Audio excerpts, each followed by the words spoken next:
ay Greek class. O, isa na yun. Pero sabi ko nga ay gagawa tayo ng maikling review. Summary actually, no, nung na-take up na, napag-aralan na ng iba. Pero maganda yun. Nakita ko, simplified yung approach. Tingnan natin, no, kung maalaala pa natin. Okay, share screen ko lang. Ito, Learning New Testament Greek. Ang pamagat ng material na ito. Yan. By the way, yung ating subjects ngayon, no? Kikita ko parang okay, balance eh. Kasi yung sa Lunes ay history. Yan. Martes ng gabi ay Bible. Thursday night ay language. Sana matuloy pa si Brother Richard. Psychology ang Friday night niya. Pero wala pa. Hindi pa niya nababasa yung aking message sa kanya. So ito yung galing kay Brother Bert. Learning New Testament Greek. Hindi ko alam kung sinong author nito. Pero simplified siya. No? Ito yung contents niya. Alphabet, verbs, pronouns, articles and nouns, to be, use of the article, prepositions. So, kakaiba doon sa na-take up na natin ang order of lessons or contents. No? Pero gusto ko lang na tingnan natin, check natin ano na yung mga natapos natin dito. Ayan. No?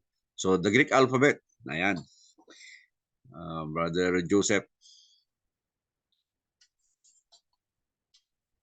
Yan yung mga Greek alphabet natin. No?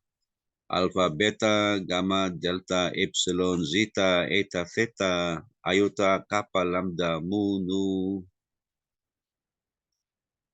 Xi, omicron, pi, rho, sigma, tau, epsilon, pi, chi, psi, omega. Ayan, ang Greek alphabets natin. Tapos, ayan, tapos natin yan. Sigma, ay mayroong dalawa. Depende kung ano ang posisyon nila sa isang word. Kapag nasa gitna siya ay yung parang bilog na may buntot. Pag nasa dulo ng word, ang sigma ay parang letter S. Yan. And then ano pa? Ang epsilon,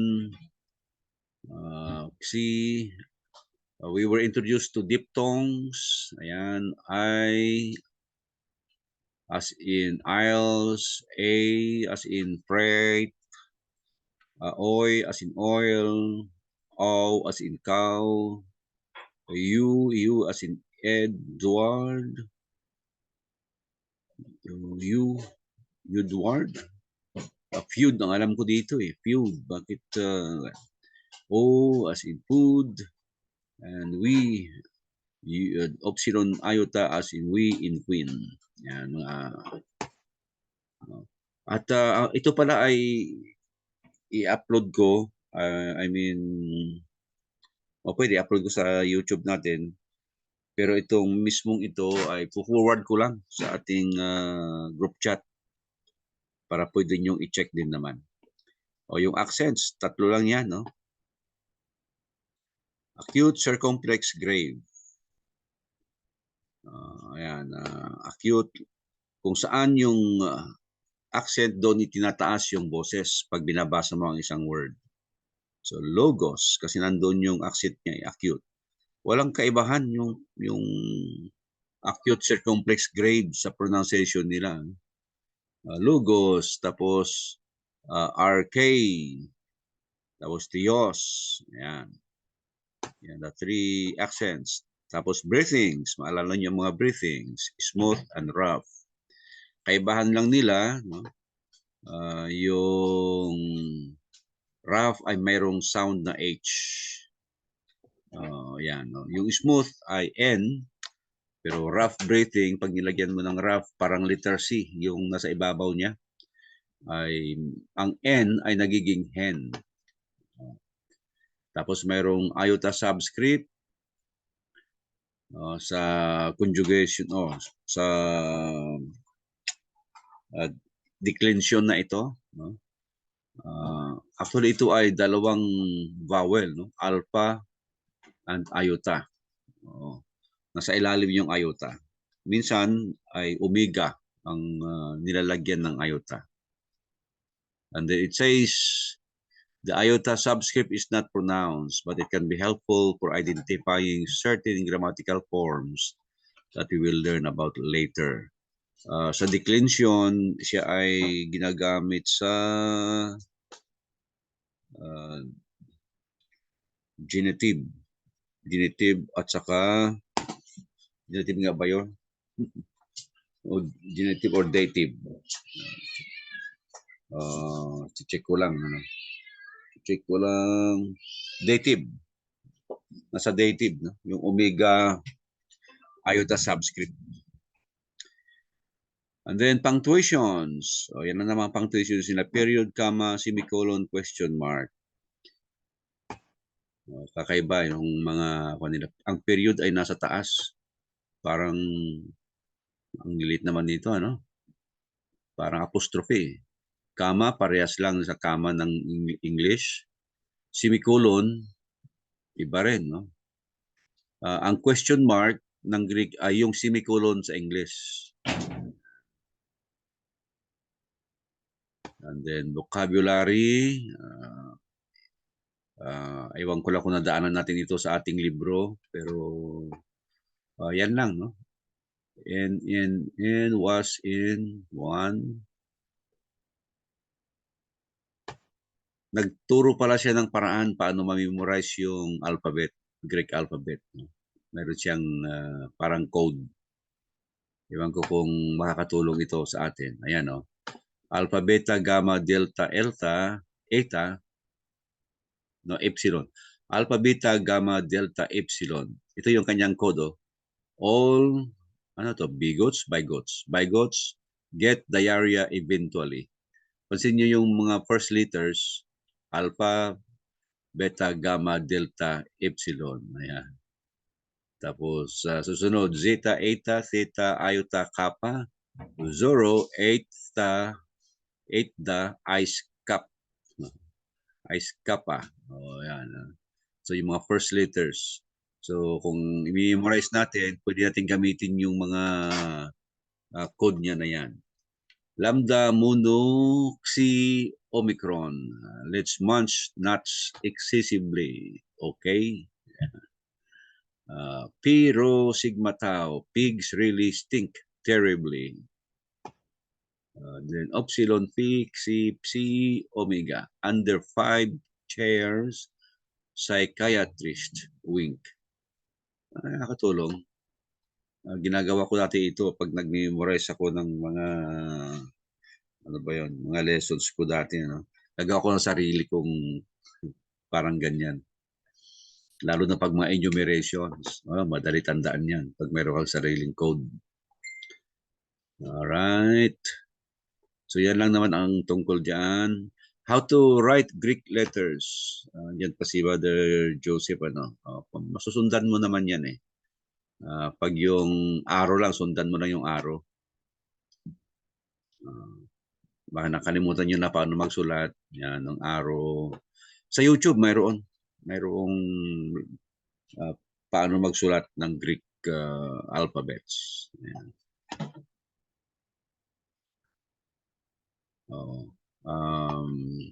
Noon ay ipinakita natin. No? Pero yun nga, panoorin nyo na lang doon sa YouTube. Pwede nyo hanapin yung how to write Greek alphabet. So ito yung about verbs.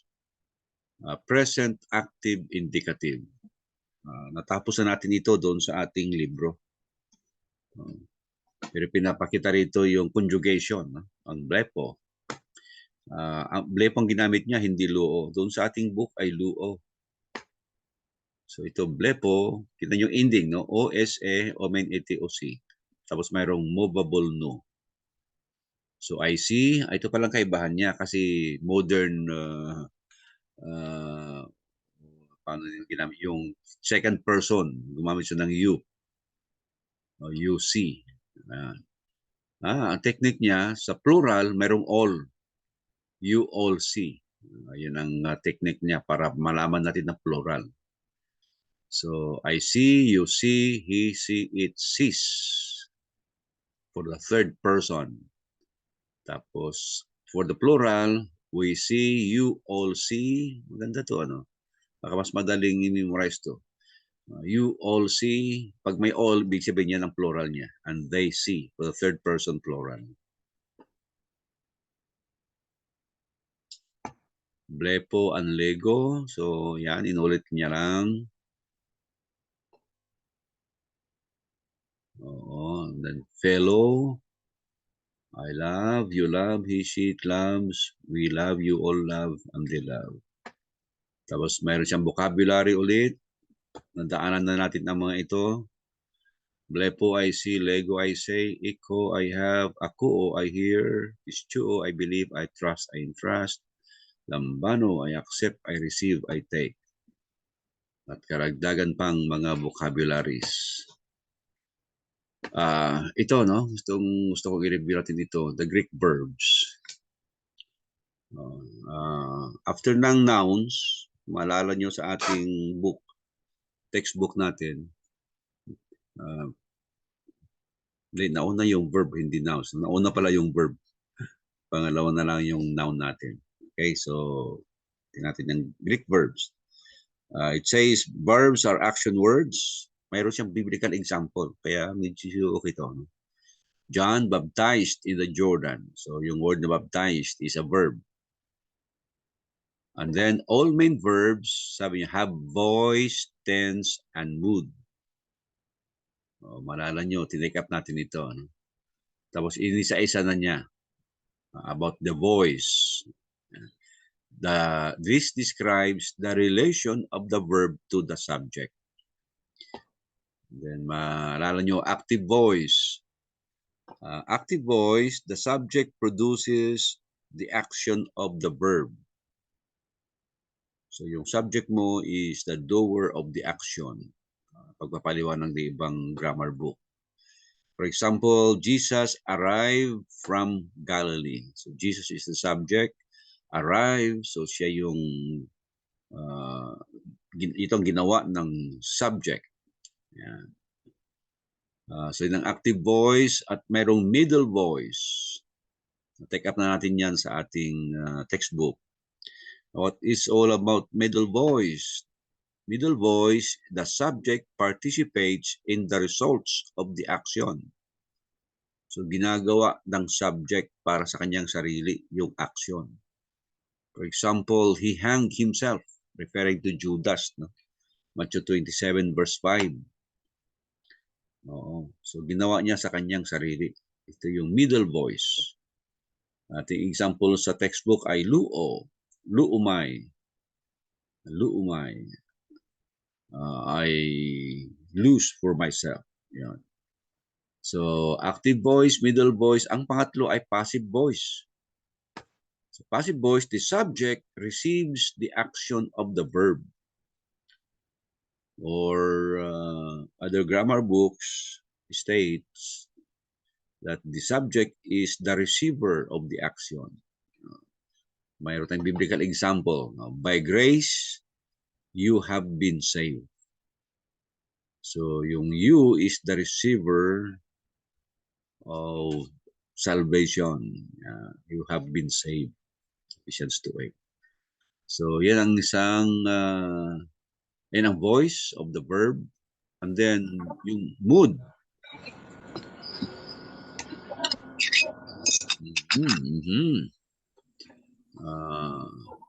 Yung ating co-pilot dyan.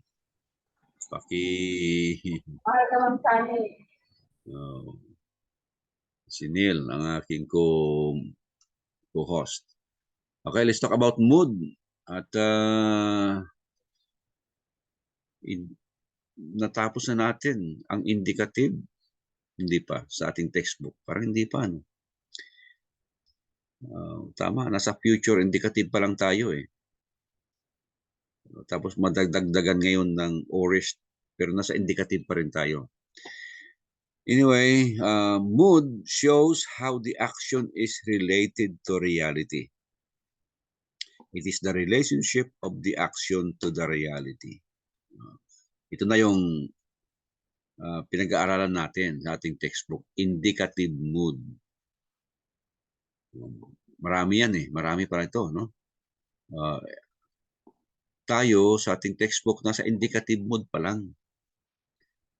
Ang indicative mood, sabi, this is the declarative mood. Declarative sentence, declarative sentence, o you are declaring, pinapahayag mo, pinapaalam mo. Yan lang. Yan ang indicative mood ng Greek. It is the mood of certainty. It is a statement of fact which assumes reality. It describes a thing as being fact. Yan ang indicative mood. So examples of biblical examples, for by grace you have been saved through faith. So pinaalam mo yan, in-state mo, dineclare mo. Or Romans 5:6, Christ died for the ungodly. John 3:16, for God so loved the world that he gave his only begotten Son. These are indicative statements. In the beginning was the Word. Or sa future, you shall love your neighbor as yourself. Pwede rin, no? Wala pa tayo, pero mayroong imperative mood. This is the mood of command or entreaty. It addresses the volition and the will. It makes a demand upon the will of the reader to obey the command. So pag-uutos, imperative mood. Wala pa tayo na sa ating textbook. Number 3, subjunctive mood. Ito naman, subjunctive mood is expressed by the use of the word maybe or may. Kasi sabi, it's the mood of probability. Probability, baka sakali. Baka. It implies some doubt as to the reality of the action. Ayan, no? Kaya gumagamit siya ng may. I may lose. Wala pa tayo doon sa ating textbook.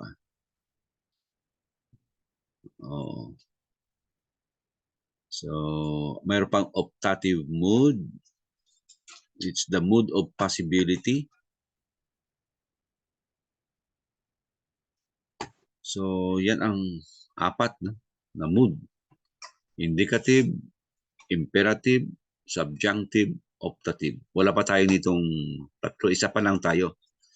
Paalis pa lamang tayo sa indicative. Matapos natin yung future, dadako tayo sa aorist. Yun ang lesson 14 natin ngayon, mamaya. Saka natin iiwanan yung indicative. Sa tense naman, yung present tense, so we usually think only in terms of the time of the action, past, present, and future. At mayroong counting kaibahan, no? Ang Greek sa English tenses.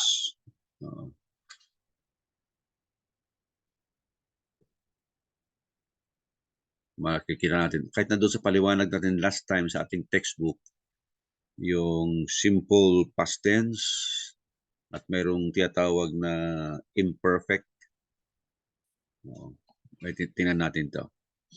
Present tense, this generally indicates continuous action in the present time.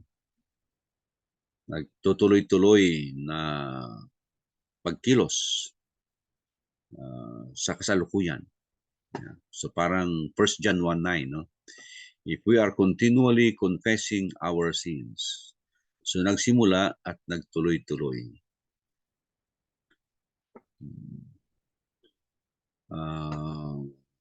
Okay. Mayroong tinatawag na linear tense at saka punctiliar action. O punctiliar. No? Jesus uses the present tense when he says, before Abraham was, I am.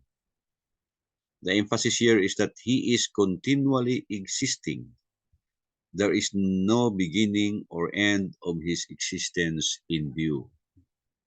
Mayroong idea na gano'n, no? Sa Ingles, ang alam ko, yung tinatawag na present progressive. It started and it's still going on.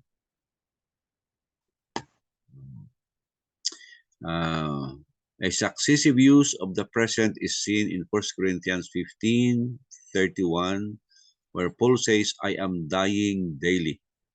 This implication is that this is something that takes place on a regular basis.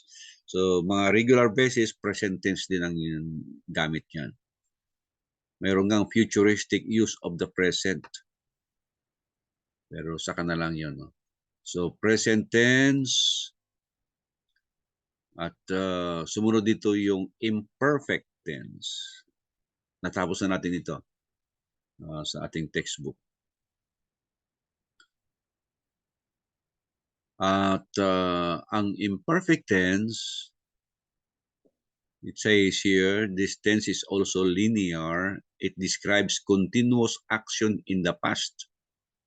It is used 3 times in John 1:1. No? So, I was losing. Yun ang idea niya. Nagsimula at nagsimula sa nakaraan at nagtuloy-tuloy at huminto. Yan ang idea ng imperfect tense. Yung punctiliar na sinasabi niya, nangyari lang at one instance. Tsak! No? Itong imperfect, hindi. Nangyari, nagtuloy-tuloy at huminto. Yun ang idea ng imperfect tense. Kaya sa John 1:1, ito yung idea, sabi ng author. No? In the beginning, continually was the Word. Nagtuloy-tuloy, no? Mula sa simula, nagtuloy-tuloy yung Word. And the Word continually was with God. Tuloy-tuloy ang Word kasama ang Diyos. And the Word continually was God. Okay. Perfect tense, yan palang ibig sabihin nun.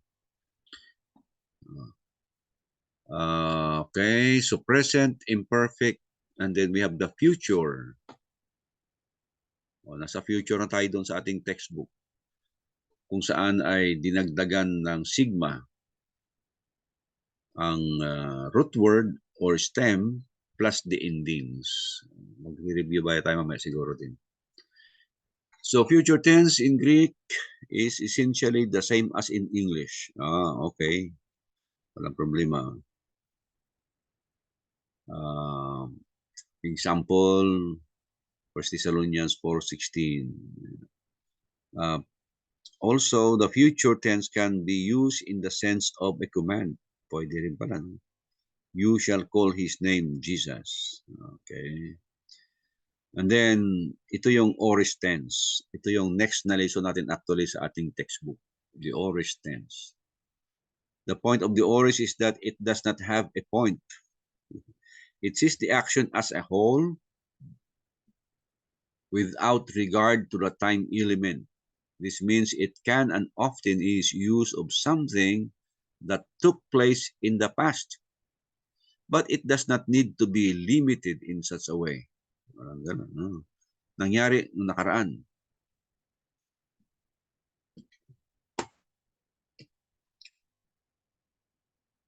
One use of the aorist is the classic punctiliar action. Yung punctiliar. Kaiba siya doon sa linear kasi yung linear nagtuloy-tuloy. No? Ito at one time lang nangyari. Yun ang idea niya. No? This use sees action as a whole, taking place in a point in time. Ganun lang. For example, for God so loved the world that He gave His only begotten Son. Minsan lang ginawa. At minsanan lang. At one point lang. Ng idea ng aorist tense. At meron na pag-aalaran na first aorist, second aorist. Doon sa ating textbook. Ito medyo complicated na to. When the aorist is used with participle, the action of the aorist participle generally precedes the action of the main verb. Sa mga participles na yan. And then meron tayong perfect tense. Complicated na ito. Wala pa tayo dyan sa ating textbook. Pero the tense is like the aorist in that it also sees the action as taking place in a point in time. The difference is that the perfect also emphasizes continuing results. It denotes completed action in the past, which finished results in the present. So nangyari sa nakaraan, nagtuloy-tuloy at sa present ay natapos na. Yun ang ibig sabihin ng perfect tense. And then flow perfect, magiging pa ito, no? Advanced na ito. At mayroong mga commands. Saka na lamang ito. Positive commands, negative commands. O paray ko hanggang doon yung ating review dito sa material na ibinigay ni Brother Bert. Person and number, alam natin dito. First person, second, third, singular and plural. Daanan na natin yan. Okay, ito mga karagdagang mga information. Infinitive, hindi pa natin yata natalakay ito. Participles, wala pa rin. Mahaba-haba ito, bigay ni Brother Bert. May mga examples. Nagustuhan ko lang dito, may mga examples ng mga verses. Ano ba ito sa present active indicative, John 1:29. Pinapakita niya saan doon sa mga verse na yon yung present active indicative.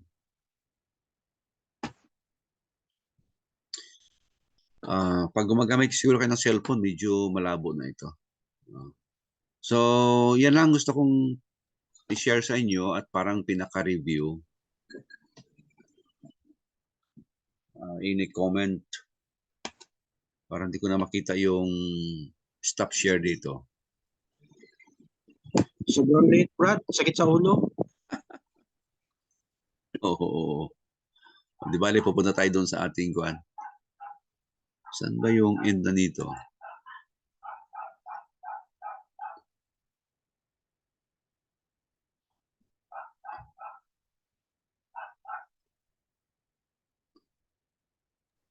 Stop share.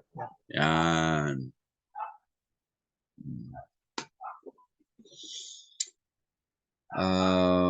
I-share ko yun sa group chat natin. Tapos, check nyo. Check nyo. Senior ni Brother Bert yun eh. Okay. Nakaligtaan ko na i-kuan yung ating mag-review sana tayo sa past lesson natin sa textbook. Pero wala dito sa laptop na ito yung past lesson.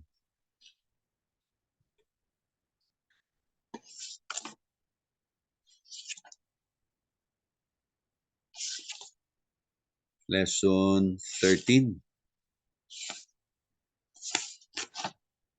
14 tayo ngayon eh. Future active and middle indicative. So, maalala ninyo, pag present active indicative tayo, yung ending niya, di ba? OSA, umin iti-OC. Tapos pag middle, umay iitay, umita isti untay. No? Yun ang middle and passive. Tapos, nadako tayo sa imperfect. Tama ba? Tama, the imperfect active. So past tense na ito pag imperfect. Ang ating pinaka-Q ay mayroon siyang augment, epsilon. So yun ang nilalagay natin before the stem o salitang ugat. So doon sa ating example na lu, nauna yung i, ilu, tapos yung ending. Ang ending ng imperfect ay iba, siyempre, no? On, se, omen, iti, on. So ilo, on, ilo, s, ilo, e, ilo, omen, ilo, iti, ilo, on. Ang imperfect natin. At pagkatapos noon, imperfect middle naman. Imperfect middle. Ang ending naman niya, omen o ito. Omita isti onto. Again, still with the augment. Yan ang ating pinaka-guide, augment. At parehas lang yung middle and passive. Omen o ito, omita isti onto. With the epsilon.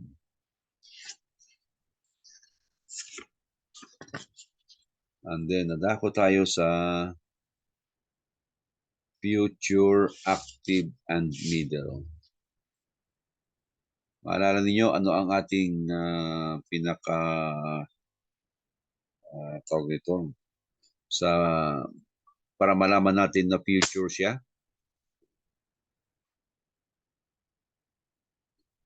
Mayroong sigma, di ba? Mayroong sigma. So, ilagay mo na yung sigma after ng root word plus the ending. At ang ending niya katulad ng present indicative active. So, di ba, OSA, omen, iti, OC yung ating ending.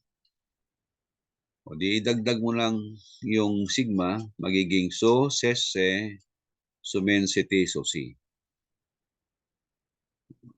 Nasa past natin na ako nito. Kaya lang hindi ko na isali doon sa bagong PowerPoint natin eh. Sa future middle naman,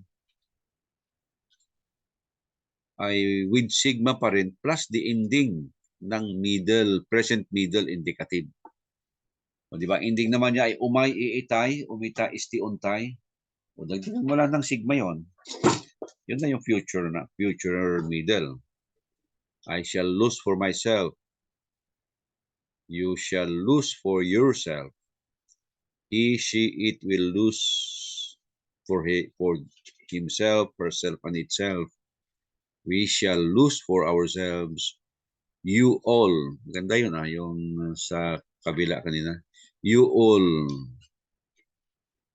will lose for yourselves, and they will lose for themselves.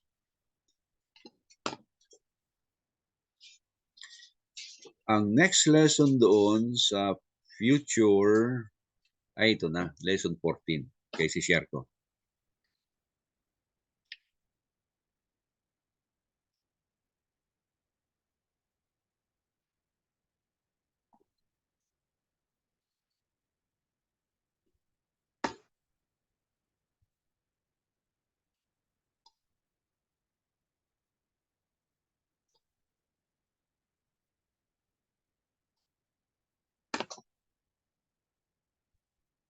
Pansin nyo sa vocabulary, no? Medyo may tatlong Greek word.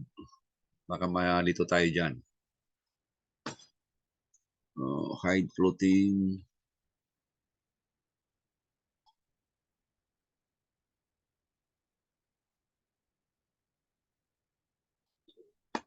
First aorist active and middle indicative. Vocabulary.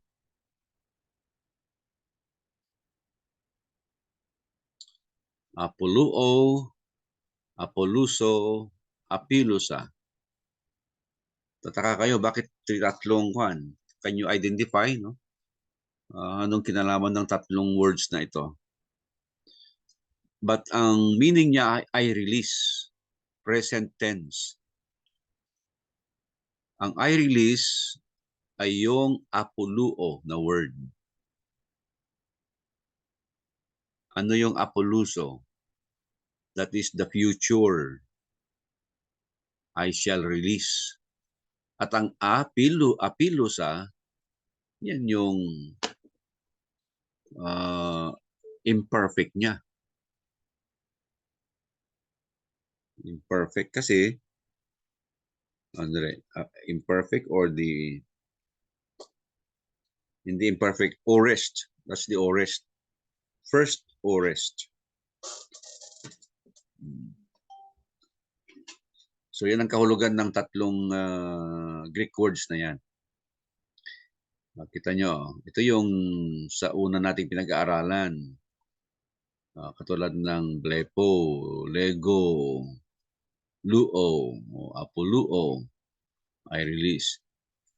This is actually compound word. Merong preposition plus the verb, no? Apo, tapos luo. Now, in the second word, notice the sigma. Ayaw, dinagdag yung sigma before the ending. That's the mark of the future. Apoluso. I shall release.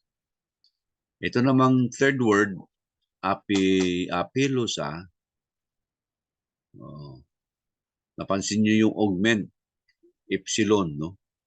Nasa gitna siya kasi ang apoluo ay compound word. Kaya yung ating augment ay nasa gitna. Pero kung hindi ito compound word, like the next word, kerusa, no? Yung epsilon niya nasa unahan. Ito ay compound eh. Word apo at saka luo. Apilusa. Tapos yung sigma.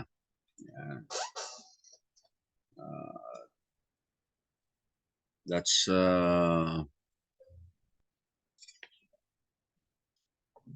mark yan ng first aorist.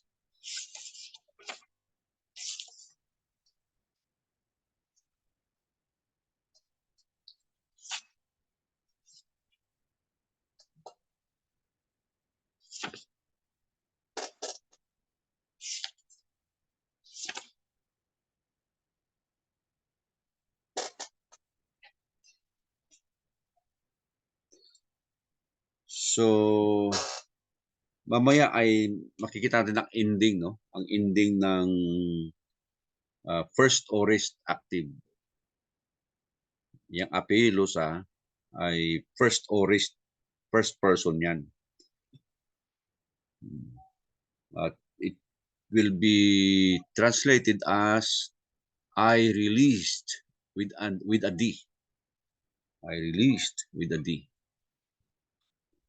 So sa vocabulary pa lamang, nagiging complicated na. Sinasabi ko lang sa inyo, anong nangyari, bakit nagkaganyan yung isang word. Next word, ikirugsa. Ikirugsa, saan galing yan? Ikirugsa. Nandyan sa ating vocabulary din, aorist of keruso. Yan pala yun, no? Keruso. Aorist of keruso. So, keruso means I preach. Pero ang ikirugsa, first aorist, past tense. Ang ibig sabihin ng aorist, no? Past tense siya ng I preach. So, I preach with a D, past tense. Or I proclaim. So, what happened? Well, again, the augment, epsilon is there. Palatandaan natin yan ng siya ay past tense. Imperfect o kaya aorist. Mamaya, pag-aaralan natin no, ang aorist. At yung ending, may bakit naging ksi yan, no? Di ba sigma lang ang dadagdag natin? Well, mayroong rule nung nakaraan. Kapag yung dalawang sigma, dinagdag mo doon sa Iba pang sigma like the word keruso. Kita niyo yung double sigma doon sa dulo. Yan ang nangyayari. Nagiging si siya. So, ikirugsa. I preach, I proclaim. Orest of keruso. Next word is epistripho. Epistripho.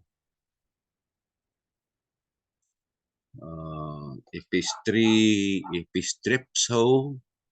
Epistripsa. I turn, I return. Ang I turn o I return ay tumutukoy doon sa epistripho, yung first word. Yung first word. Kasi ang second, epistripso, ay ito na yung phi with the sigma. Phi with the sigma. Meaning, ito yung future form ng epistripho. Epistripso. At yung epistripsa, yan naman ang orest form ng epistripho. I turn. So kung ang epistripso ay shall turn or I shall return, ang epistripsa I turned with an ed o I returned. Orest, past tense yan. Baka magandang, sandali, baka magandang ganito gawin natin. Uy, sana yung ending. Yan itong ending niya. First orest, active indicative. Sa se is the ending, of course, with the augment. Samin, sati, san. Yan. I lose, thou losest, he loosed. I lose, he loosed. So, yan ang nakikita natin sa vocabulary. Just like the future or the past lesson 13, kapag inilalagay yung sigma, nagbabago yung letra. Katulad dito, epistripho. Kung sa future, dapat may sigma. Ang nangyari, phi plus sigma becomes psi. Kaya epistripso. Ganoon din yung next word, epistripsa. Kasi sa orest, merong augment. Yung augment mo ay nandun sa gitna, epsilon. Tapos dapat mayroong sigma, pero pinaghalo siya ng sigma at phi, kaya naging psi. Kaya epistripsa. I turn, I return. Another word, itoimazo. Itoimazo, meaning I prepare. Pero ano yung itoimazo at saka itoimaza? Again, that's the future. Itoimazo, I shall prepare. Itoimaza, I prepared. Past tense. Sana masundan niyo, no? Heyday is an adverb meaning already. Next, taumazo. Taumazo is I wonder. I marvel. I wonder at. Yan ang taumazo. Future, taumazo. Orest. See the augment. Epsilon. And then the sigma. Ayan. Yan ang mga palatandaan natin. Itaumasa. So that would mean I wondered. Taumaso, I shall wonder. Terapio. Alam niyo terapio? Word therapy. Therapy. Okay, ang ibig sabihin ay I heal. Terapio, I heal. Future, terapiuso. There's the sigma. Pero walang augment, so siya ay future. Next word is Epiraphiusa. No.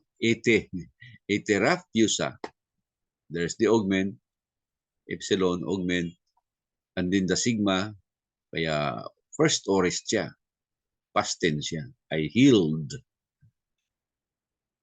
Petho, I persuade. Petho, I persuade.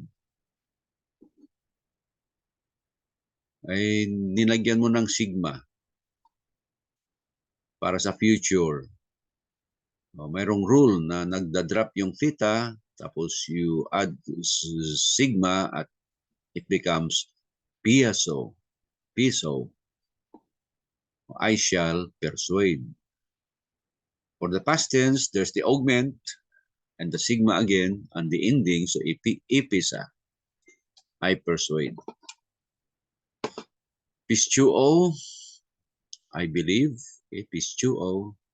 Past tense niya, future niya ay pistuso. Past tense niya ay epistusa.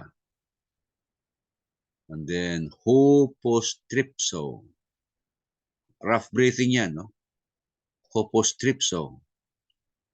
Hopostrifo. I return. Future, hopostripso. I shall return. Hopostripso. Hopestripsa. The augment is now in the middle because it's a compound word. Ayun, middle, ang epsilon. And then plus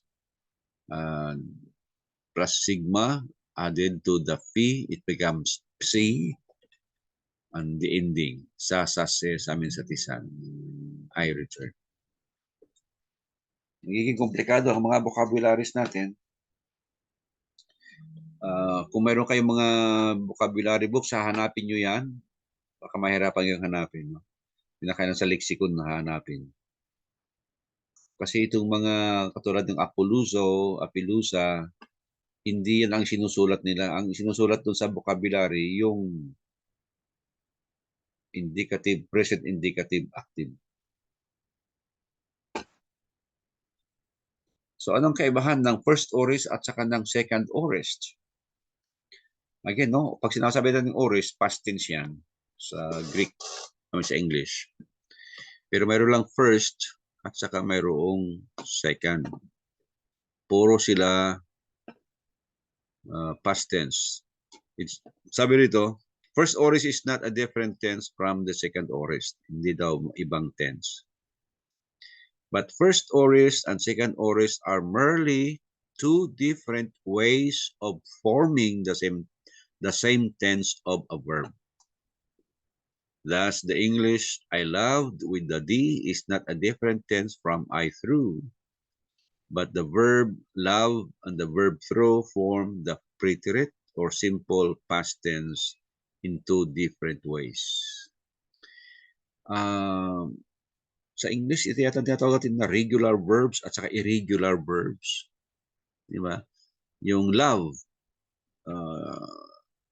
the past tense is formed by adding D. Yan mga regular verbs. Ang past tense nila, dagdagan mo lang ng D or AD.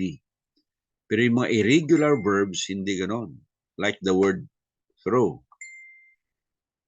THROW. Ang kanyang past tense is not by adding ED or D. Kundi, ito yun, I throw. THREW.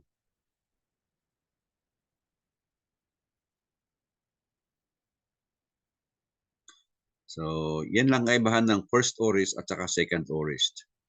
Itong chapter na ito, lesson 14 is about first aorist.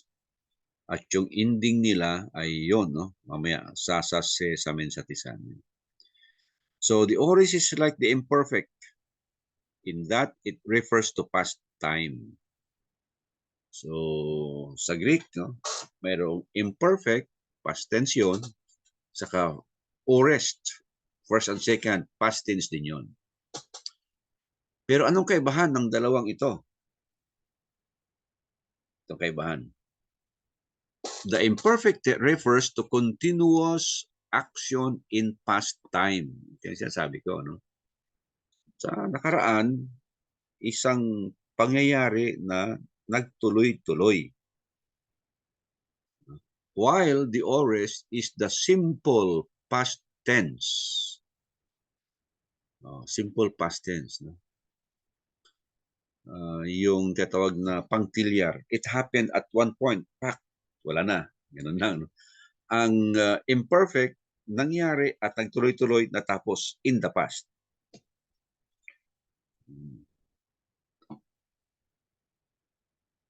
Okay, so magkaiba yan. Ang ending nila magkaiba. The imperfect, iluon.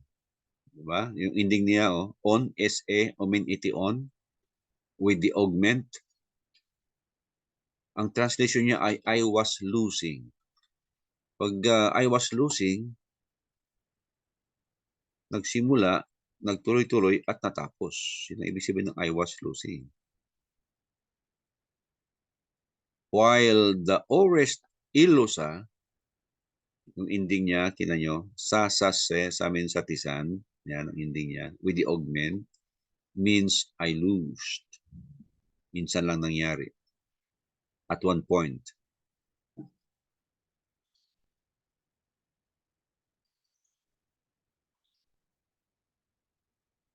Ewan ko bakit ganito ang Greek, no? Ito yung, it will be remembered that in present time, this distinction between the simple assertion of the act and the assertion of continued or repeated action is not made in Greek. Di ba yung luo, ang translation niya ay I lose or I was losing. Bakit sa imperfect? Bakit sa past? Yung imperfect niya, I was losing. Ang ibig sabihin para nun ay nagsimula, nagtuloy at natapos in the past. Sabi nga ng author, we learn Greek by observation. Isa yan sa mga dapat na lamang natin tandaan. Okay, next.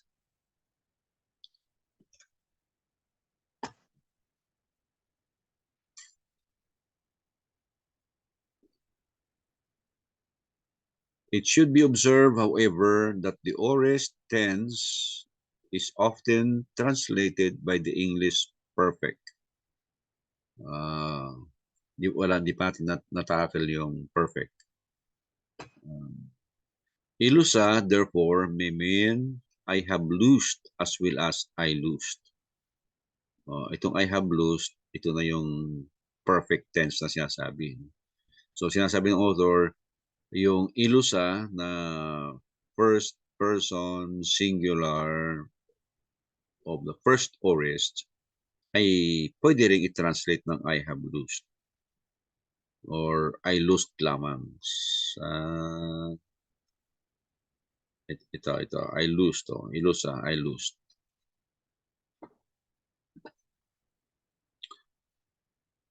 So the former translation should be adapted in the exercises unless it is perfectly certain that the other is intended.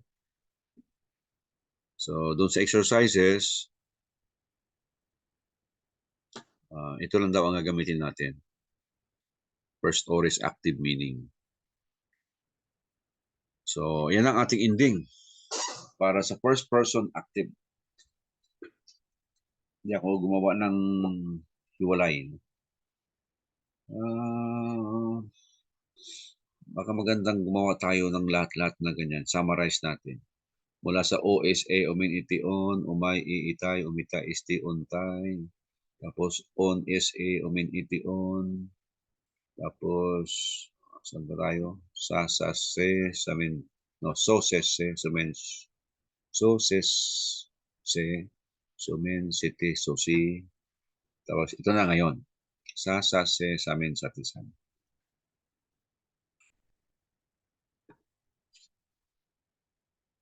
And that brings us to the first aorist middle indicative. Middle, ginagawa mo para sa iyong sarili. Kaya nandyan pa rin yung augment, epsilon. So we have samin so sato. Samita sasti santo. Anong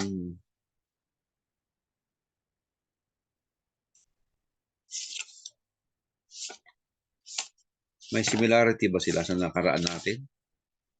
Wala. No? Sumay sisitay. Sumita sisti suntay. Saminso sato. Saminso sato. Samita. Samita. Wala. So bago ito. Wala siyang katulad sa nakaraan natin. Almost similar sa imperfect, middle, and passive, pero iba eh. Umin o ito. Umin o ito, umita isti unto. Oo. Yung imperfect, ito yun. Imperfect, oh. Umin o ito, umita isti unto. Ang first oris, mayroong sigma. So, samin, so, sato, samita, sasti, sunto. Malabo itong kan ko. Yun lang ang mahalaga dito sa lesson 14.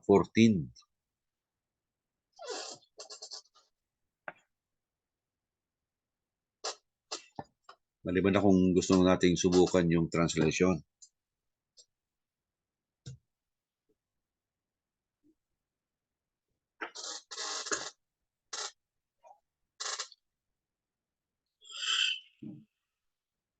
Exercises, Greek to English.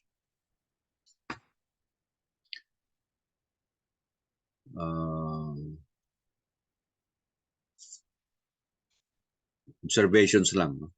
Observations lang. Number 1. Apelosen ho korios ton dolon autu. Ode dolos ok apelosi ton alon. Ewan ko kung ma-identify nyo ngayon yung verb. Subukan natin lang. Doon sa ating lesson ngayon, tandaan natin yung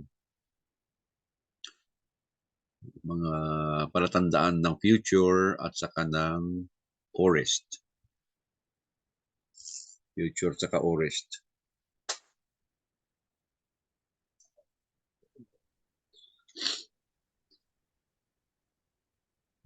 Ano sa palagay nyo dito yung verb?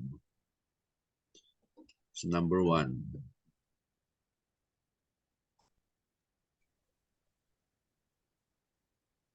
Try lang.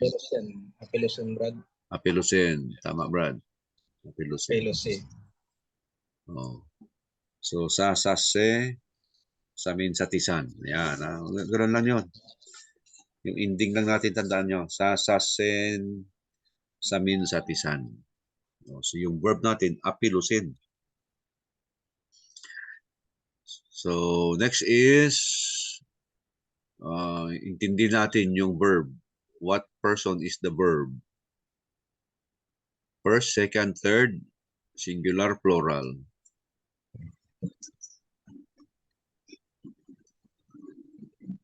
Singular, second person. Second, sasase.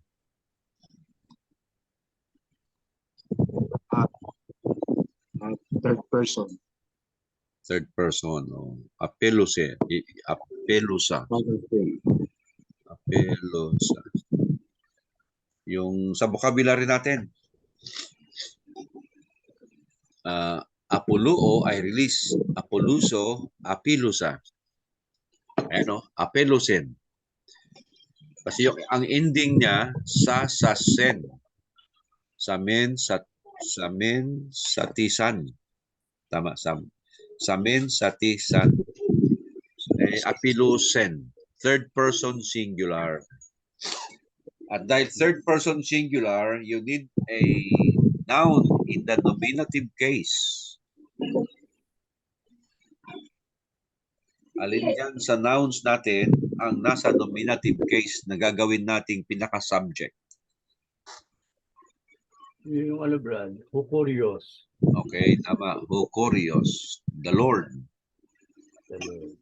So siya yung he na tinutukoy ng apilosen. Aha. So, kung ganoon, the Lord, Hukurios, apilosen. Ang apiloo ay release. So the Lord released, past tense. The Lord released. Tuloy natin. Sino ang nirelease niya?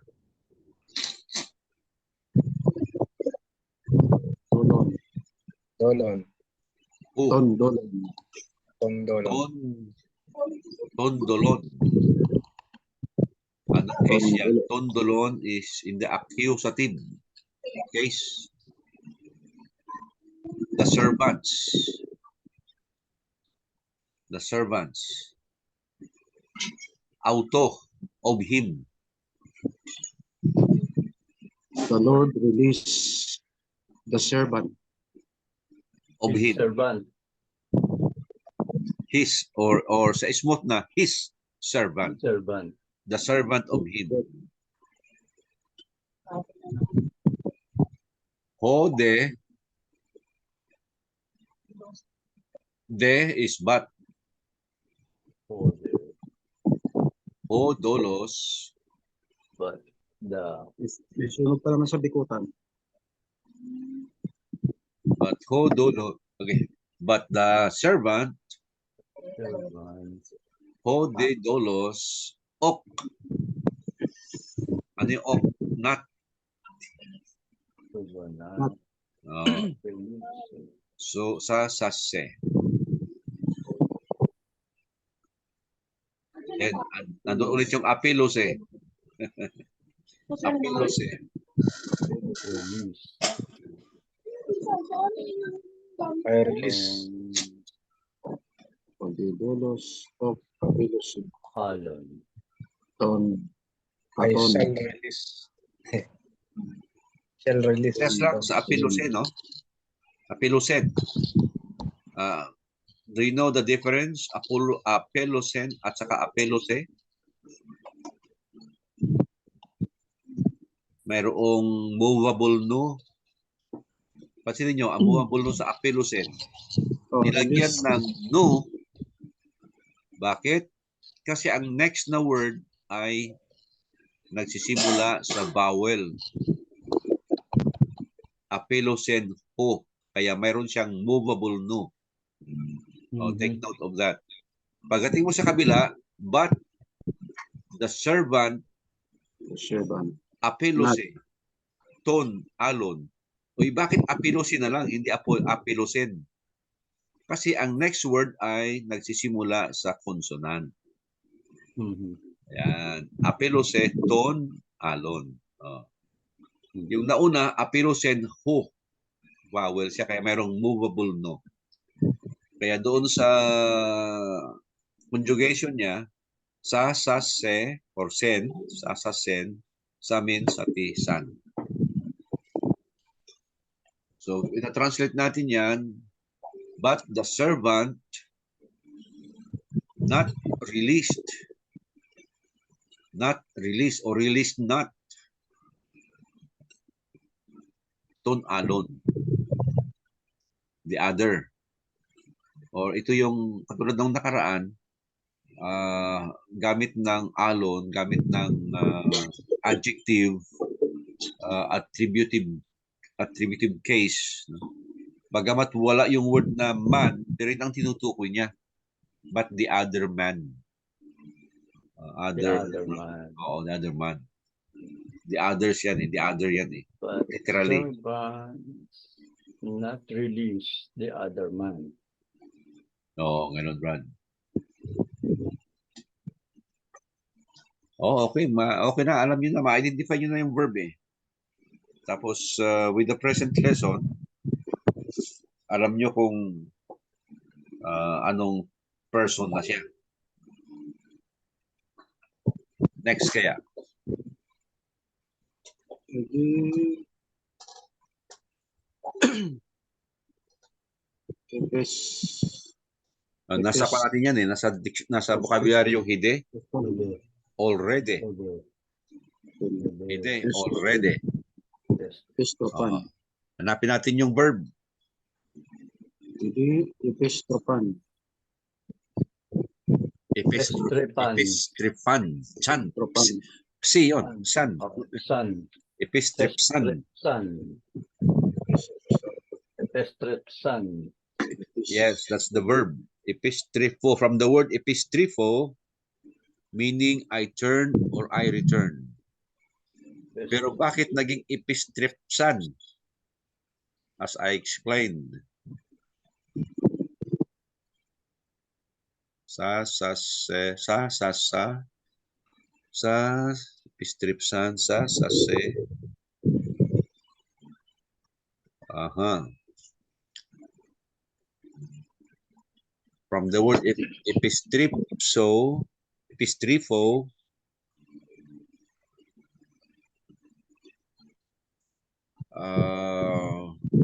yan ay first aorist.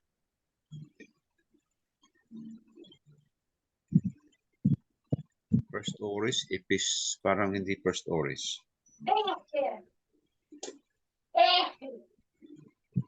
Epistrepsan, sasasen. Oh, first aorist. Epistrepho. Yung ending niya, sasasan. Sasase, samin, sati, san. Sun. Oh, san. Third person, plural. Kasi sasase, samin, sati, san. Oh, san yan eh, epistrepsan eh. Ang nangyari, yung epistrepho, yung phi, dinagdagan ng sigma, naging psi. Parang Pepsi, no? Yung word na psalo. Yan, same word, same letter yan. Combination ng two consonants, kaya naging psi. Tapos merong augment, so they released, they returned pala, kasi epistrepho, I turn, I return. So they turned. They turned.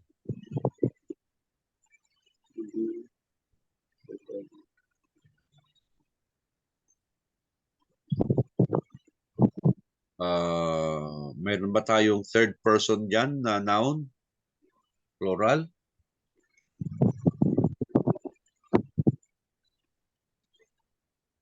Black tissue. Siko na yung hangin. Third person ng plural. Proston.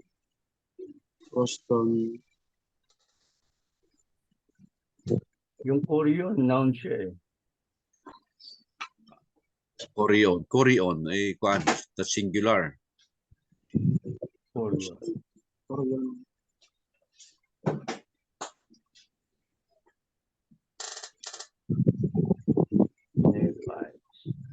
Heyday already. Already. People know.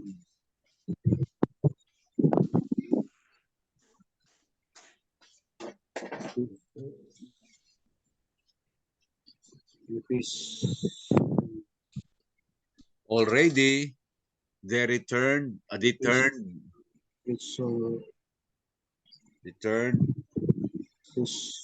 Prosing.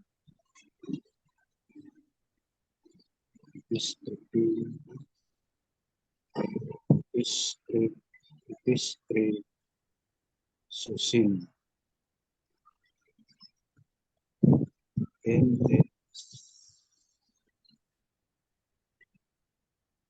already returned proston Koreon. To the Lord yan, to the Lord.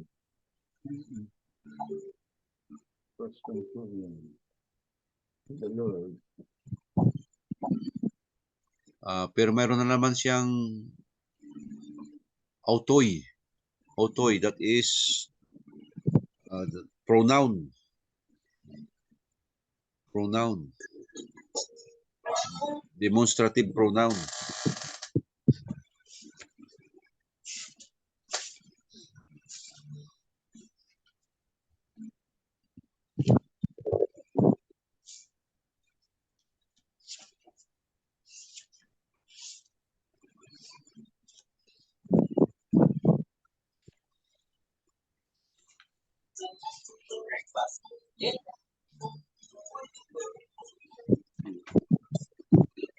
Uy. Saan na yung demonstrative pronoun natin? 13.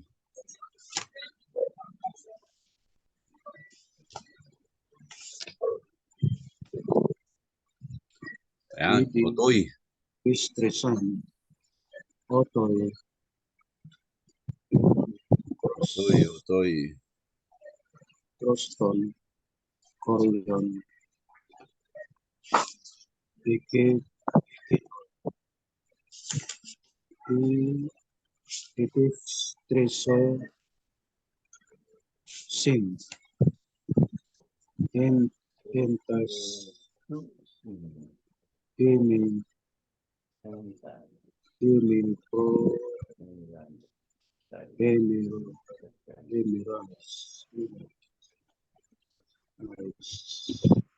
Kakais. Oh, autoy, oh. Autoy. Declension of autos, this.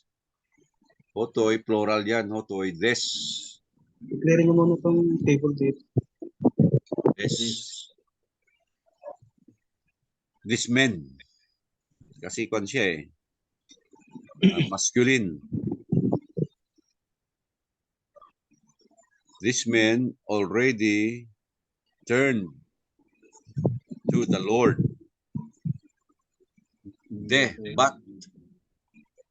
But, yung no? But,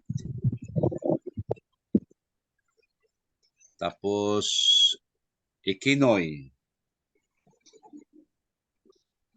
Ikinoy,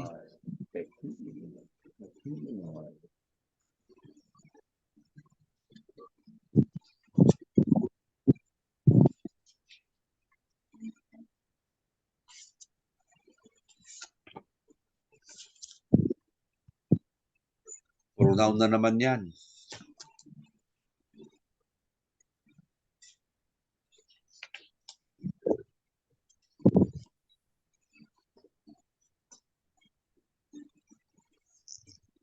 Ikinoy.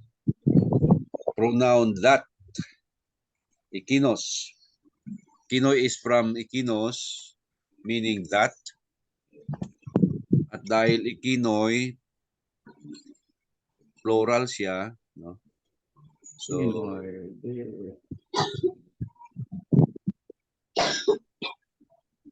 and then the verb, epistrepsusin.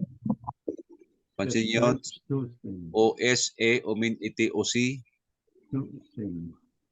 Pero mayroon siyang sigma, kaya naging psusin. Epistresusin. So ibig sabihin niyan, kwan, at saka epsilon. May epsilon siya. May augment. Epistresan. No. Epistrips. Otoy pos. Ton corion. Ikinoy. Epistresusin. Entais. Rice. Kakais. Kaya, dali. Yang epistrepsusin, epistrepso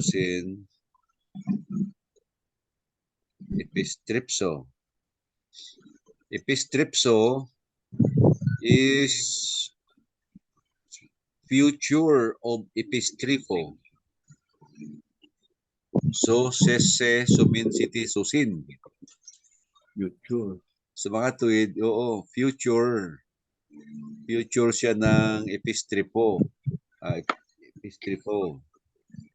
So, they shall return.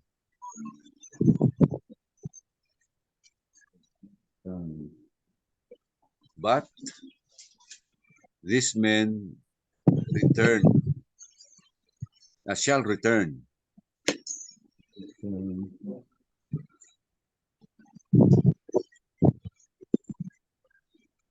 Shall return in tais emirais, tais kakais. In tais emirais. Maalala niyo emira? Intais, Emirais, Tais, Tais emirais. Hemera. Maalala niyo hemera? Days, day, hemera, day. Day. In the days, in tais emerais. Ano yung tais kakais?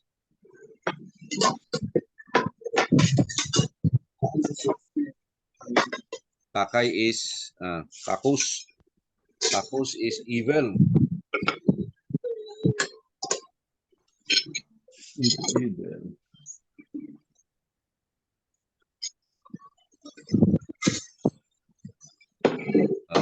Again, yan yung adjective.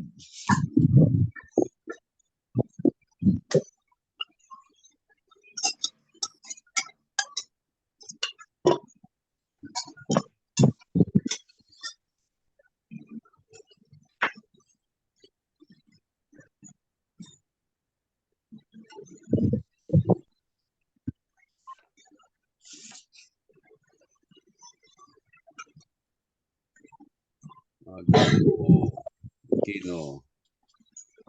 Talaga, makakatulong kung mayroon kayong sariling list of vocabularies. Oo. Maganda po may vocabulary. Oo. Ipunin nyo. Brother John, yung ginawa mo, turo mo sa kanila. Nag-print siya ng mga vocabularies.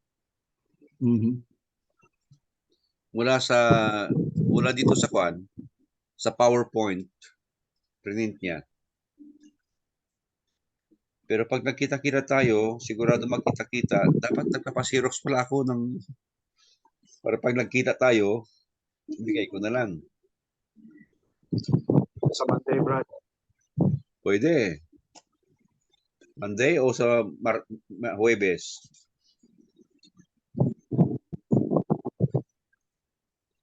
Webes.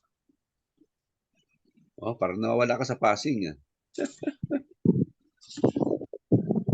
Kasi baka ituloy natin yung youth forum. Okay.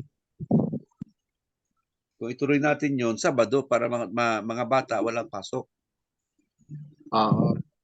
So, okay sa inyo. Parang okay si Brother Brother Ryan. Parang okay siya na Huwebes, Biyernes, Sabado.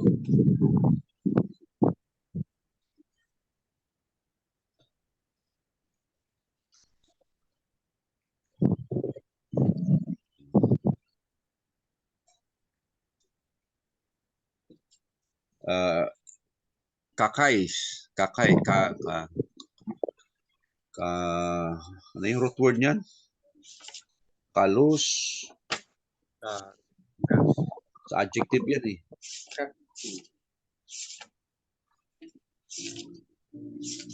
Kakuhibel.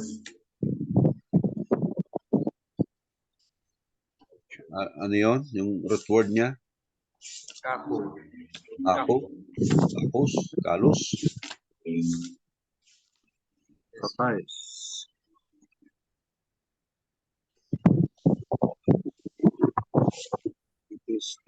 Ito. Kakos. Kapus. Kakos. Kalos. Kakos. Hey on adjective bad.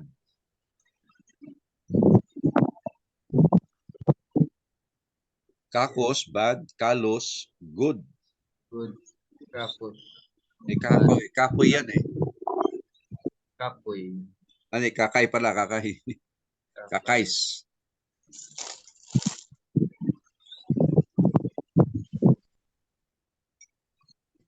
Evil days, bad days or evil days. Intais, imirais, tais, kakays. Evil days. Oh, so uh, But they return to the evil days. but this men They shall return, but they shall return in the evil days evil days. Evil days. or bad days. Oh, at least kuha nyo, no? Nakakatuwa na ma-identify nyo na yung verb at alam nyo na kung ano ang tense niya. Kung present ba siya o future ba siya or aorist ba siya. Kaya imperfect. Tapos pag na-identify natin yung verb, anong person? Yan, kuha nyo na rin yung person eh. Tapos person. Siyempre, yung vocabulary natin. Kung saan siya galing na word.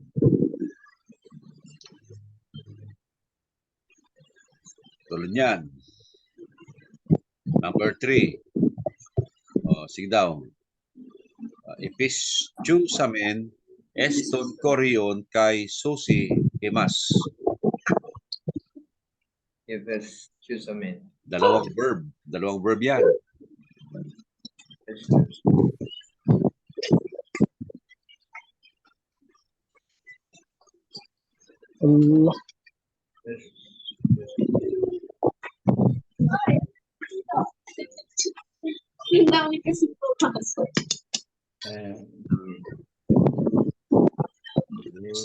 Eston korion kay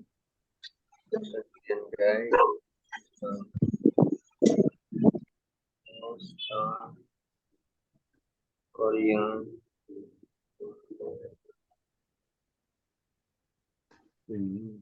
Sutay Emas kay Sutay Susay Parang nawala na si Brother Joseph ah. Susay Emas Okay na? Ang mga verb natin. Saan yung mga verb? Epistusamen Okay, decipher. What person? Saan anong word? Saan galing na word? Tapos anong person, anong number, singular or plural? Translation.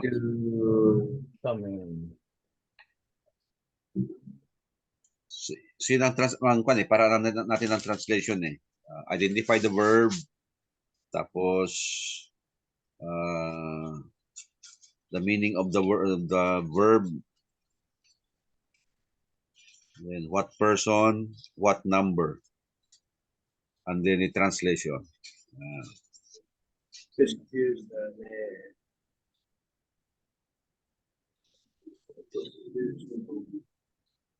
Epistuo. Tama yun? Epistuo ba pinanggalingan yan?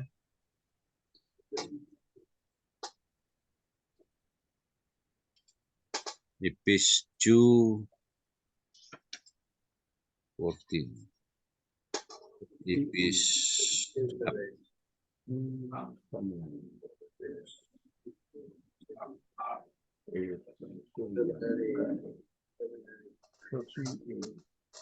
Ano ang person? What person is epistusamen?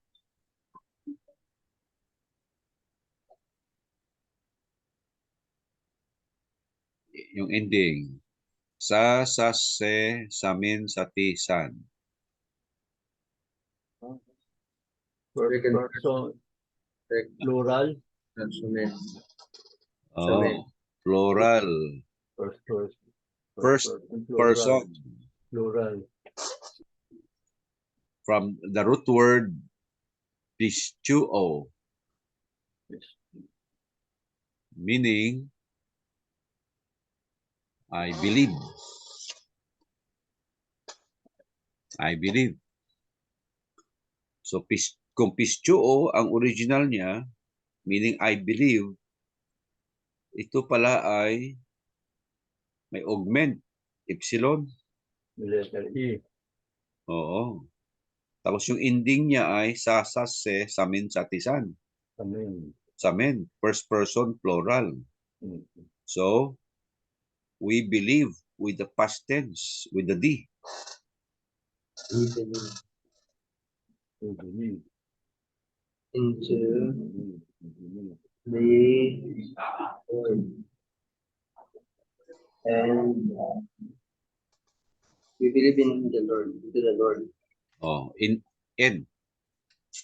into the Lord. We believe into the Lord and Suses. sustain. For the sustain. Sustain. Ano yung suse?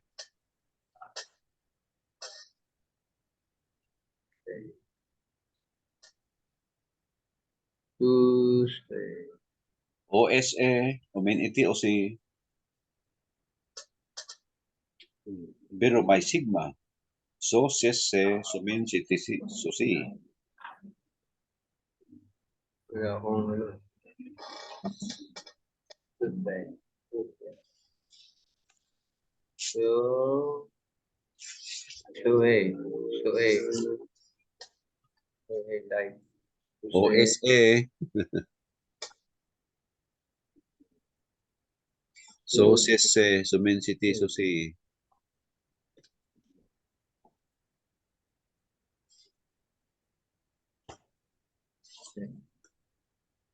Suso. Yun. Dito yun.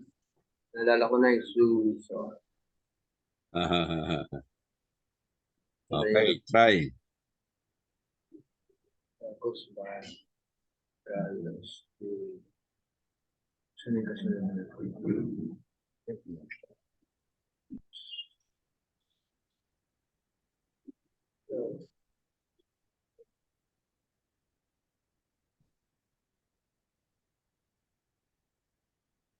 Malalo niyo yung kuan?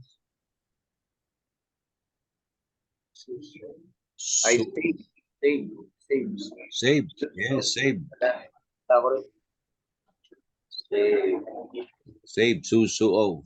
Susuo? We believe into the Lord and Imas.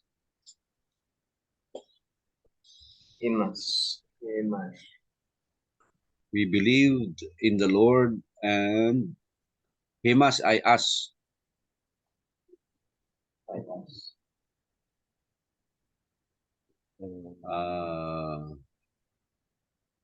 Personal pronoun. Imas. Himas means us. And Suse, us. And he will save us. We will save us. So says say, he will save.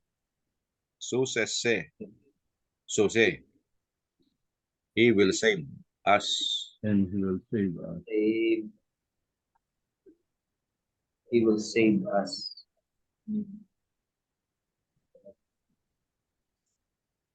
Okay, hanggang 5 tayo.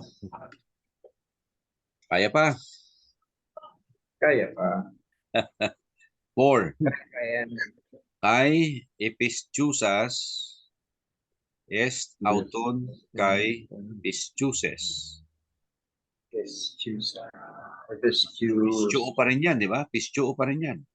Dalawa ang verb. Oh, pistuo rin yan. Jesus. Jesus. Kay Jesus. Jesus. Jesus. O yung ending, sa, se, samin, satisan. Yun ang ending eh. Es auton. Auton.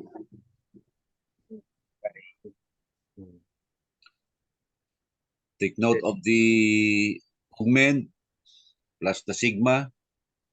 Christian. Christian. Sigma. Christian.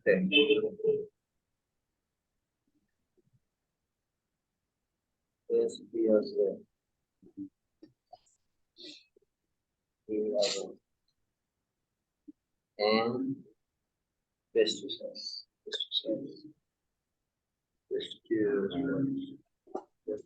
Dalawang kay pala yan, kay. Five.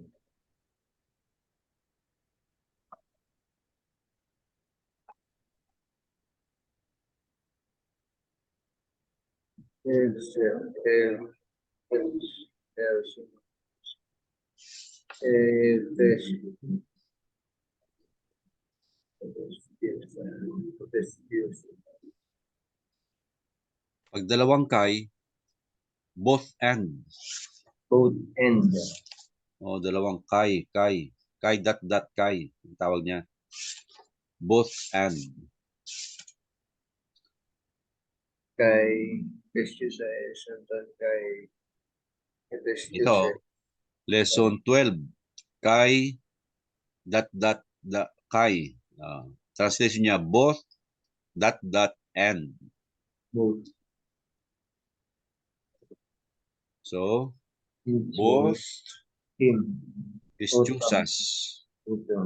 Pistiusas. Both you believe.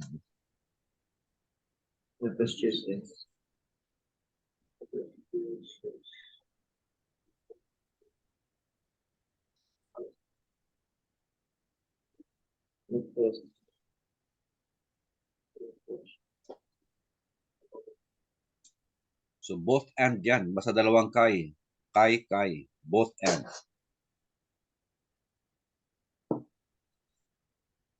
Ipistiusas. May augment. Augment.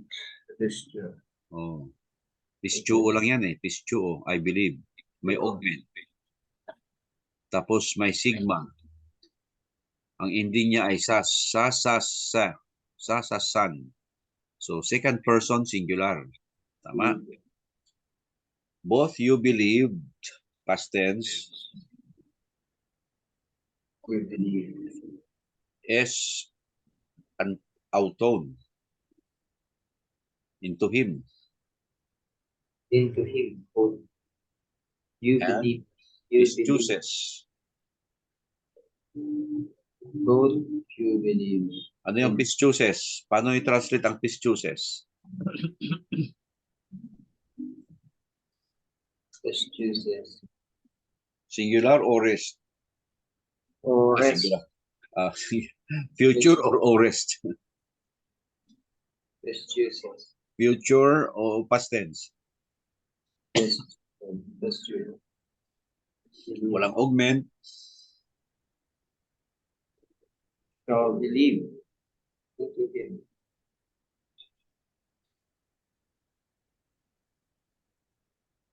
Ano yun, Brad?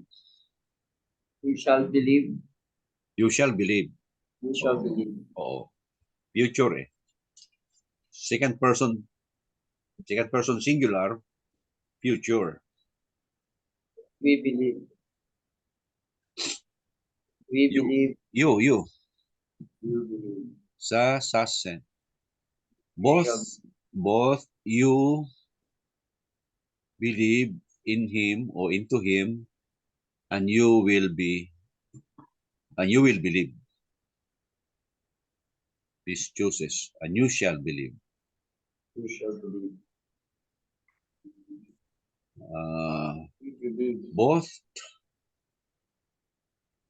past tense, yeah, you believed in him or into him, and you shall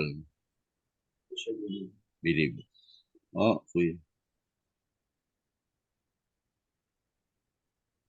Number 5, last. Number 5. Hopestrepsas. Pros ton korion kay idikato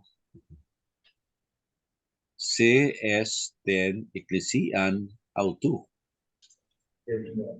Parang komplikado, no?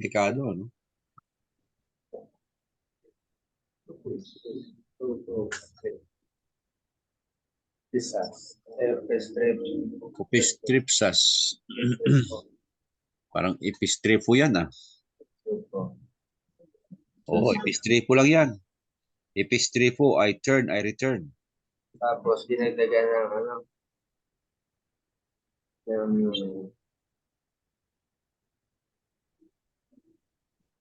Hopestrepho. thing. Ay, hindi. Hopos. Hopos, mayroong opsilon eh, hindi yung epsilon eh. Hopes. Hopes. Hopestrepsas. Hopestrepsas. Hopostrepho ang kanyan, ang root word o original word niya, meaning I return. I return. I return. Hopostrepho, I return. I return. Hopostrepho. So ano nangyari? Bakit hopostrepho? Hopestrepsas. Ang original niya ay hopostrepho.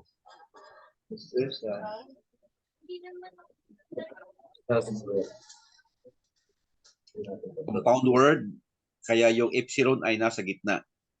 Tama? Compound word.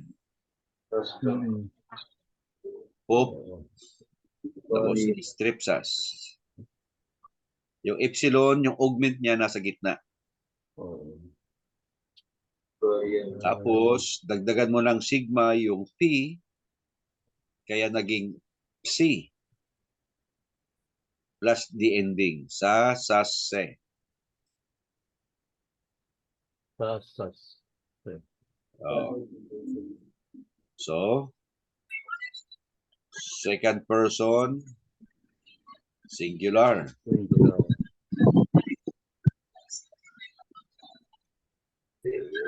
Diyos, Second person singular.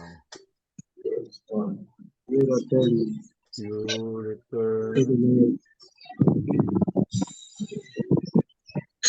Kingdom. into the Lord and You return to the Lord. Okay. You return to the Lord and Into His kingdom. ang ibig sabihin yan, idikkato. Idiksato.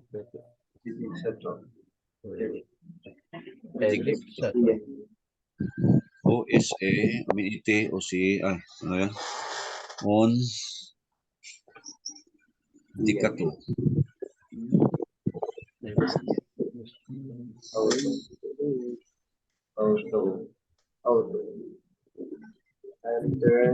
Sase, sa amin, sato, sati, saso, san, sati. From the Lord. And I return from the Lord and the pictures. O-S-A, uminite, idik, Church of Him.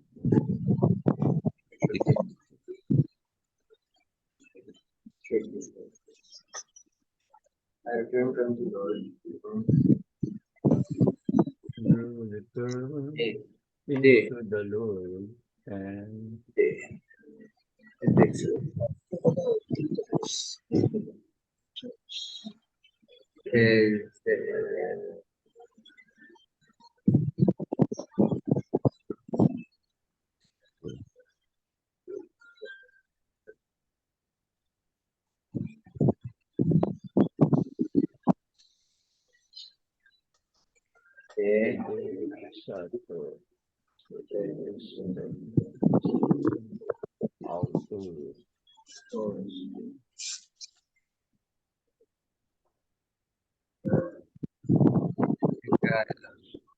righteous. Ikalos.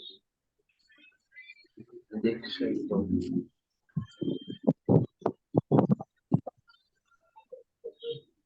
Ex, eskatos, last. Eskatos. Di ba de? Idikato. Edekato. Eskatos. Edekato.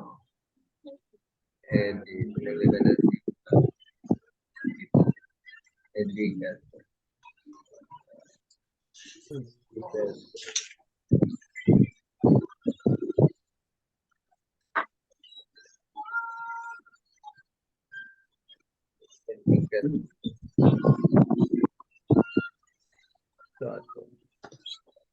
Ang idikato, di ko makuha yung ending niya.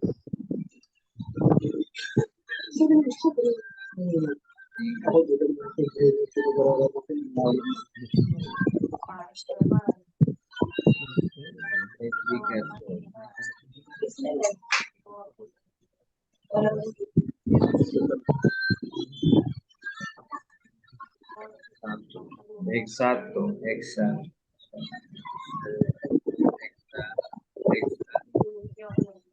Exacto.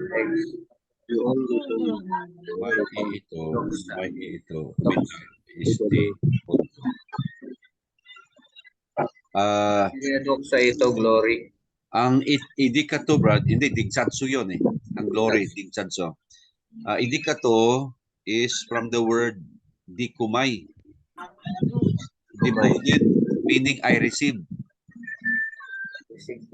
Umay iitay, umita isti untay. Umay iitay, umita, bakit ato? Dikato eh, dikato. Bakit? Hindi yung translation. Bakit? Dikato. Dikumay. Dikumay ang kanya, I receive. I receive. Dikumay.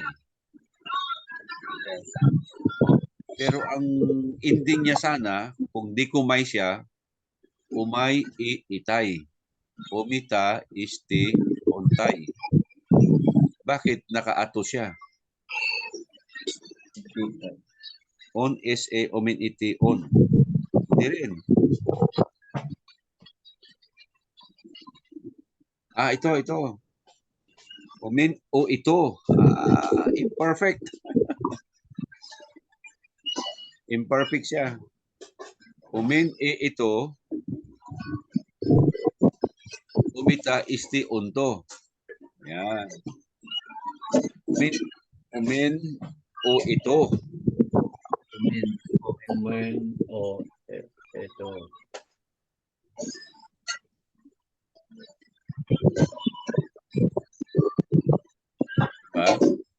So, ano pong ano siya, Brad?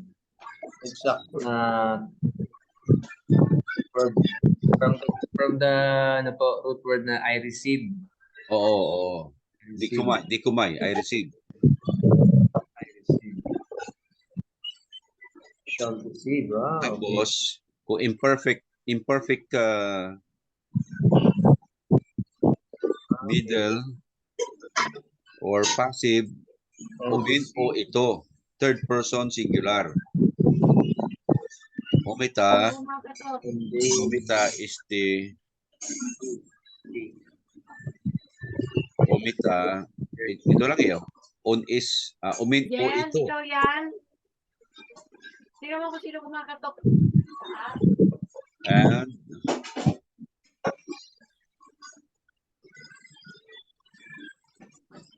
he received into the kingdom of him.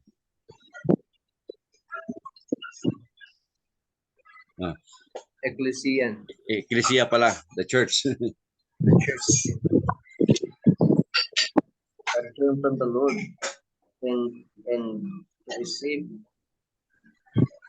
Receive the glory into the church of him into his church. Okay. in the church. Walang glory, Brad. Walang glory. Into the I received the glory from the Lord. I received the glory. I received the glory. Ano, hopistripsas, ano yun? I return. Sasase. Tripsas. You, second person. You Singular. return. I received the glory. You return to the Lord. Walang glory. You return to the Lord From whom and you receive, and he will receive you, and he receive you, past tense, and he receive you into his church, into the church of him. Yun. you return from the Lord to the Lord? Uh, From in. or from? proston to the Lord. To the Lord. You return to the Lord and And receive you into the church of him. he received, Brad, and he received, And he received you received you in the church of him, into the church of him. or in his church. Alright. Husay. At least ma-identify natin yung verb Malapit na talaga. at ma-decipher natin yung verb. Wala. Basta kapag hindi siya, yung verb ay hindi katulad nung nasa vocabulary, something happened. May nangyari yan sa vocabulary, sa word na yan. Either ores siya or imperfect, kaya mayroong dinagdag na augment. Nasaan yung augment? Sa gitna ba o sa unahan? Kung wala siyang augment naman, baka may sigma, future yun. Tapos yung ending. Kaya makakatulong lagi yung ending. Gawa kayo ng sarili niyong kudigo. Oh. Magsimula kayo sa OSA, Omin Iti OC, Umay Iitay, Umita Isti Ontay, On SA, Omin Iti On. Next. So sese, sumen sitison, susi, sumay sisitay, sumita sisti suntay. Ito ngayon, sasase, samin, satisan. Yan. Yung mga kudigo na yon. Memorize yung ending. Pagtingin nyo sa isang verb, makita nyo yung ending, ito yon. See? Guide nyo yung ending eh.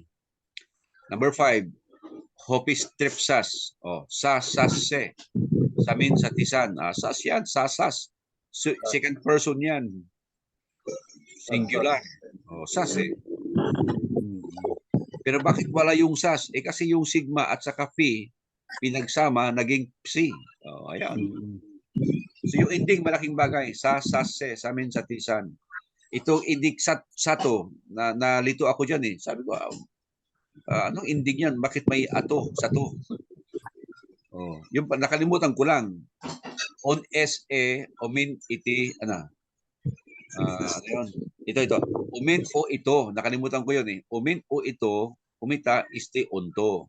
Yun pala yun. Kaya ni-review ko, meron palang ending na ito. Umin o ito. Yan. Umita isti onto. That's the present or the imperfect middle. Middle at saka passive. Okay? Alright. Na magpahinga, 5 lang yung ating pinagtulungan eh. Assignment yung kasunod. Try nyo. Sige, try namin kasunod. Exercise naman yan eh. Application.